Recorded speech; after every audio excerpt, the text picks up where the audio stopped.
여러분 반갑습니다. 오늘 강성률 철학TV 제79강은 군주의 잘못을 지적하지 말라.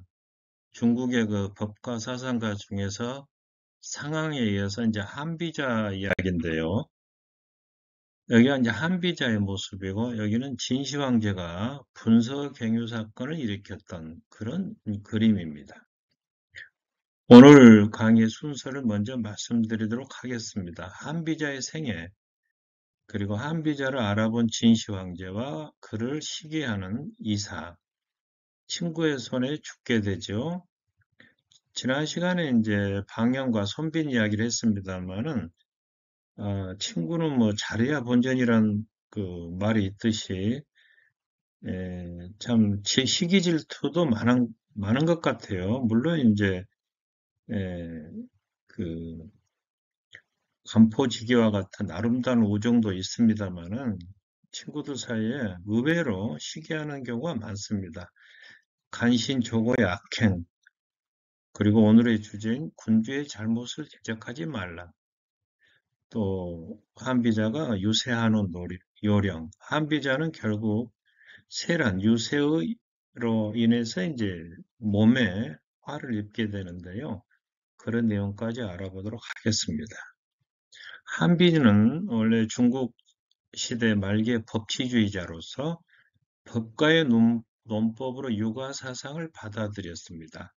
이 한나라에서 명문 귀족의 후예로 태어났지만 본래 이름은 전해지고 있지 않다가 나중에 이제 당나라 때 한유라고 하는 이 걸출한 문인이 나옵니다. 당송 8대가의 한 사람이 이 한유가 등장함으로써 이제 이 한유와 구별하기 위해서 한비자라 안일비자로 이렇게 고쳐 불렀다고 합니다.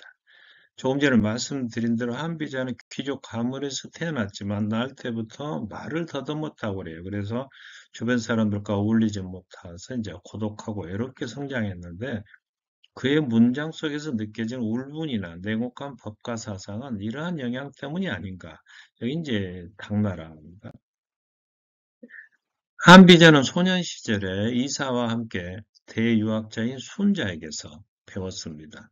스승인 순자가 성악설을 기초로 해서 예절로 다스려야 한다 이렇게 주장했다면은 한비자는 인성이기설, 인간의 본성은 이기적이기 때문에 법으로 다스려야 한다 이렇게 주장했습니다.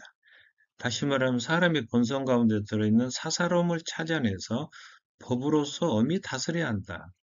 이때 한나라는 신나라에게 많은 땅을 빼앗기고 거의 멸망의 위기에 있었습니다. 그래서 한비는 임금에게 나라를 잘 다스릴 수 있는 방법에 대해서 건의했는데 임금으로부터 아무 대답도 없는 거예요. 성격이 아주 그 괴상하고 좀 치우친 이 한비는 화가 치밀어 올라서 글로서 자기 울분을 풀겠다 결심을 하고 고분, 세랑 같은 10만 여자나 되는 책을 썼는데 이게 바로 그 유명한 한비자입니다. 그러나 왕은 책을 눈여겨보지도 않았는데 또 한비자가 말 더듬이라는 이유로 등용하지도 않았습니다.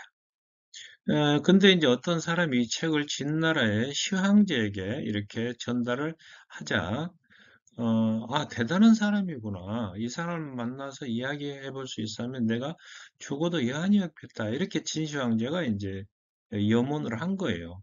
이제 이사와 여기가 이제 진시황제. 근데 이사가 이걸 듣고 이것은 틀림없이 한비가 쓴 책인데 저는 이자와 함께 공부한 적이 있습니다. 자랑 삼아서 한 거예요. 그 진시황은 이제 한비자를 만나볼 욕심으로 여기서 이제 한나라를 공격을 합니다. 이게 한나라가 있잖아요. 진나라에서 한나라를 공격을 해요. 그런데 이제 군대가 국경을 넘어오자 그 목적을 알아차린 한나라 왕이 바로 그냥 한비자를 진나라로 보내버린 거예요. 진나라를 보내버려. 한비자는 진시황에게 이러한 걸로 이제 다음과 같은 걸로 조국인 한나라의 안녕을 도모했는데 진나라가 이 한나라 같은 작은 나라를 치는 것은 이게 전혀 도움이 안 됩니다. 그렇게 해서 이제 자기 조국을 보호를 한 거죠. 이때 이제 한비자를 시기한 친구 이사인데 시황제는 한비자의 탁월한 견해를 높이 평가하고 크게 환대했습니다. 한비자하고 진시황제죠. 그러나 친군 이사는 학생 시절부터 자기가 한비보다 못한 줄을 알고 있었기 때문에 또 거기에다 시황의 총애까지 받게 되자 질투심이 일어나서 요가라는 인물과 함께 이제 한비를 해치기로 모의를 했는데 요가는 누구냐면 연조 위 초나라가 연합해서 진나라를 공격하려고 하자 이들 나라를 각각 찾아가서 계획을 철회하게 함으로써 일천호 시급 여기서 나오는 그 세금을 다 받아먹는 벼슬 또 상경이라고 높은 벼슬에 임명된 사람입니다. 그런데 한비자가 진시황에게 어떻게 얘기하냐면 요가가 국교를 맺은 것도 아니면서 재물만 소모한 데다 이제 뇌물을 갖다 바쳤는가 보죠. 제후들과 사사로이 개인적으로 교분을 맺은 것에 지나지 않습니다. 어, 그러자 이 말을 듣고 요가가 이제 다시 진시황을 찾아가 설득을 한 거예요. 본래 이제 지위를 회복한 반면에 한비자는 죽고 마는데 이제 그 이야기입니다. 이사가 시황 앞에 나가서 참소하기를 한비는 원래 한나라의 공자이지 않습니까? 그는 이 한나라를 위해서 이곳에 왔을 겁니다. 앞으로도 진나라를 위한 일을 하지 않을 건데 만약 지금 임금께서 그를 돌려보낸다면은 중국 천하를 통일하는데 후환을 남기는 것이 될 겁니다. 이게 잡아 죽이자 그 말이죠. 이사입니다. 그는 우리의 사정을 잘 알기 때문에 우리에게 반드시 불리하게 행동할 것인즉 그에게 죄명을 씌워 죽이는 것이 좋을 것 같습니다. 그러나 따지고 보면 이사 자신도 진나라가 아니라 초나라 출신이거든요. 이게 이제 한비자 진시황제 이사입니다. 그런데 이제 미르난 치왕은 이사의 강교한 말만 믿고 한비를 이제 감옥에 가둬버립니다. 그러나 물론 죽일 생각까지는 없었는데 이에 이제 조바심이 난 이사는 하수인을 시켜서 독약을 보내서 한비자 스스로 자살하도록 명령을 내렸습니다. 그러나 한비는 이것이 이제 이사가 모함하는 거다 이걸 눈치채고 여러 차례 시황제에게 상소를 했지만은 이제 끝내 기회를 얻지 못한 채 죽고 말았습니다. 그러니까 동문수학한 친구의 손에 죽은 거예요. 친구를 죽음으로 몰아넣은 이사 역시 조고라고는 간신히 참소로 처형을 당했는데 나중에 모든 것을 깨달은 시황제가 사람을 보내서 이 한비의 죄를 벗겨준 걸로 생각을 했어요. 명령을 내려서 이미 살아있는 걸로 생각을 한 거예요. 이미 죽었는데 안타까운 일입니다. 간신 조고가 저지른 적행은 이 밖에도 많은데요. 원래 이제 진나라의 관료이자 환관이었어요. 내시였던 이 조고는 비천한 신분이었지만 형법에 능통해서 진시황제의 눈에 들어 등용이 됐는데 호해 진시황제의 둘째 아들을 가르치기도 했습니다. 진시황제가 이렇게 천하를 이제 진나라 전체를 돌아보다가 갑자기 죽고 말았습니다. 그래서 여기 이제 생선 비린내로 가렸다. 이제 시체가 썩는 냄새를 이제 생선 비린내로 가렸다는 이야기가 있습니다. 신시황제 죽음을 알리지 않기 위해서 이때 이제 승상 이사를 설득해서 시황제가 남긴 유서를 조작해 하는데 그게 뭐냐면은 시황제의 장남 부소는 똑똑해요. 그래서 이제 죽인 거죠. 장군 몽염도 아주 충신이고 그래서 자살을 명령합니다. 유서가 그렇게 적혀 있다는 거죠. 이 부소는 그 말을 듣고 스스로 목숨을 끊었는데 몽염은 그게 이제 사기라는 걸 알고 이렇게 등항을 했던가 봐요. 그러자 이제 몽염을 잡아서 감옥에 넣었다가 처형을 시켰습니다. 그리고 미련한 이 호해를 황제로 옹립을 한 거죠. 호해, 즉 이세 황제가 즉위하자 이 간신초고는 그의 측근이 되어서 나중에 이제 이사와 또 같이 모함을 해서 제거하고 승상이 됐는데 12명의 공작, 10명의 공주들을 다 이렇게 잔인하게 죽였습니다. 물론 나중에 이제 이 조고도 죽습니다만은 자, 오늘의 주제인 군주의 잘못을 지적하지 말라. 한비는 유세는 이제 자기 의견을 왕에게 진정하는 겁니다. 이것이 얼마나 어렵다는 것을 주장하는 거예요. 유세하는 일은 쉽지 않다. 상대편이 명예욕에 사로잡혀 있을 때 재물의 이익을 말하면은 속물이라 하여 깔보고 반대로 그가 재물의 이익을 바라고 있을 때 명예를 이야기하면 세상 일이 어둡다. 이렇게 욕한다는 겁니다. 군주가 겉으로는 그렇지 않은 척하면서 비열한 짓을 할 때 유세하는 자가 그것을 아는 체하면 목숨이 위태롭다. 임금에게 도저히 불가능한 일을 강요하거나 도저히 중지할 수 없는 일을 그치도록 하여도 생명이 위험하다. 군주와 함께 어진 임금의 이야기를 하면 군주를 비방하는 것이라 의심받고 사망 오제죠. 말을 꾸미지 않고 표현한 무식한 자라 업신여기고 여러 학설을 끌어다가 희박하게 말하면 말이 많다고 흉을 본다. 그런 얘기입니다. 사람의 마음이 얼마나 간사한지 이 아들과 이웃집 사람이 차이 나는 걸 보세요. 송나라의 어떤 부자가 어느 날 큰 비가 와서 담장이 무너졌습니다. 그래서 이때 이제 아들이 하는 얘기가 아버지, 담을 고쳐 쌓지 않으면 또다시 도둑이 들지 않을까 걱정됩니다.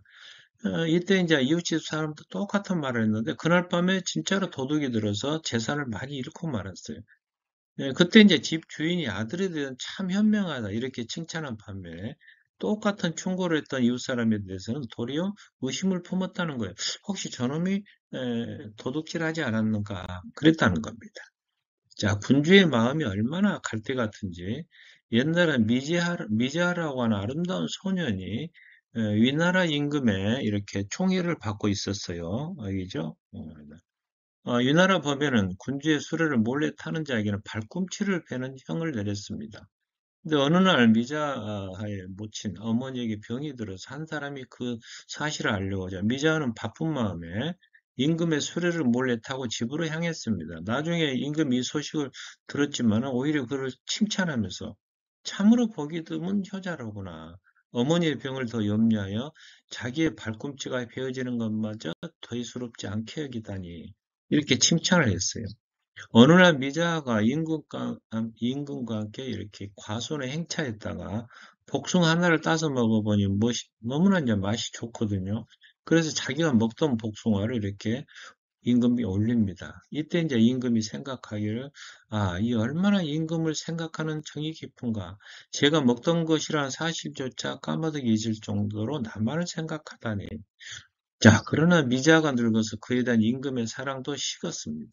이때 이제 미자가 어떤 잘못을 저지르자 임금이 하는 말이 미자는 일찍이 나 몰래 내 술을 훔쳐탔으며 제가 먹다 남은 복숭아를 나에게 주던 놈이다. 참으로 괘씸한 놈이로구나. 이것이 여도지 죄입니다. 남은 복숭아를 권한 죄. 미자의 행동은 처음이나 나중에나 변함이 없지만 예전에는 훌륭하다 칭찬하고 나중에는 벌을 받았는데 이것은 사랑하고 미워하는 군주의 마음이 그 원인이 있다. 그런 이제 한비자의 주장입니다. 자, 그렇다면 어떻게 유세를 해야 되느냐? 유세하는 요령은 상대편 군주의 긍지심을 만족시켜 주되 그의 수치심을 건드리지 않는 데 있다. 군주의 결점을 추궁하지 말고 그에게 한가해 분노케 하지 말라. 오랜 시일이 지나서 임금의 온종이 도토해지면 깊이 자기의 뜻을 추진해도 의심받지 않을 것이며 임금에게 간언하더라도 죄를 짓지 않을 것이며 오히려 자기의 몸을 비단으로 장식할 것이다. 이것은 이제 그 진시황제가 화가 나서 분서갱유 사건을 일으켰던 장면이고 여기서 이제 세조 수양대군이 성산문 같은 사육신을 고문하고 이제 처형하는 그런 장면입니다. 한비자에게 닥친 세란. 한비자가 쓴 책 제목이 세란인데요. 그 뜻은 유세로 인해 당하게 되는 어려움, 임금에게 잘못 아래 화를 당하게 됨, 이런 뜻입니다. 그래서 결국 한비는 이 유세가 얼마나 어렵다는 것을 자기의 몸으로 후세에 널리 알린 셈이 된 거예요. 결국 죽었지 않습니까? 오늘 강의를 정리해 드리도록 하겠습니다. 전국시대 말기 법치주의자인 한비자 이야기고 한나라의 임금은 한비자를 배척했지만 진시황제가 그를 받아들여서 높이 쓰려고 했습니다마는 친구인 이사가 한비자를 질투해서 결국 자살하게 만들었다. 간신초고의 악행, 그리고 군주의 잘못을 지적하지 말라. 이런 말씀을 드렸고, 아들과 이웃집 사람의 차이, 군주의 마음은 늘 변화하구나. 유세하는 요령은 뭡니까? 군주의 긍지심을 만족시켜주되 그의 수치심을 건드리지 말라. 이런 내용으로 영상 이렇게 꾸몄습니다. 영상이 좋으셨다면 구독과 좋아요 부탁드리며 오늘도 시청해 주셔서 감사합니다.